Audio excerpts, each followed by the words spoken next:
Hello，觀眾朋友，大家好啊！歡迎收睇我哋視頻。咁呢條片帶大家睇到十里銀灘第一期水藍天呢個小機啊，酒店式大通間嚇，紅本70年產權呢一種嘅啊，最靚景觀、最靚樓層嚇，總高30層，依家係28樓嚇。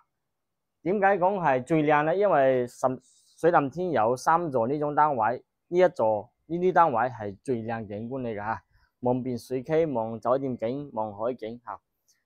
咁呢啲墩頭位景觀係最靚㗎，其他單位係冇辦法攀比㗎嚇，所以叫最靚景觀。樓層都係非常之靚，總高30層，依家係28樓嚇。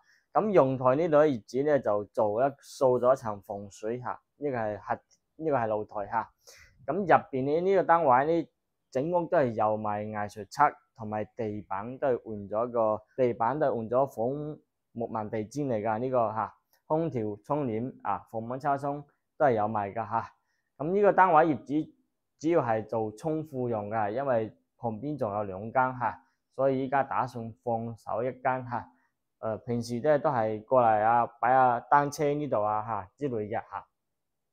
咁呢個單位咧就係一個建築面積55平嘅，呢度咧就可以擺埋沙發啦、電視機啦。呢個空間咧就係擺埋張大嘅床就 OK 嚇。咁有啲業主想做一個房咧，就做一個隔斷啊，中間做一個衣櫃都 OK 嘅嚇。咁呢啲就係55平。咁水藍天個呢啲單位多數個呢個牆咧就有一個轉角位㗎，呢啲咧就係直筒㗎，呢啲就直筒嘅嚇，而且係磚頭位睇開景嘅嚇。咁入翻嚟呢度咧就係到我哋個廚房位啦嚇，廚房呢度咧就係一個開放式嘅，就係用電嘅呢種係用電嘅嚇，可以睇到嚇，業主係冇住過呢個單位啊，所以油煙機嗰面都係非常靚㗎，非常靚嘅。對面呢邊咧就係我哋個公濕分區個洗手間嚇，咁呢邊咧就係我哋嘅坐廁啦嚇，咁呢邊咧就係洗手盆，入邊咧就係沖涼嘅地方啊，公濕分離啊。個頂業主都吊咗啦嚇，天花業主都吊咗頂嚇，呢個洗手間嘅位置嚇。咁呢度咧就係一個水藍天16號樓墩頭位個海景單位嚇。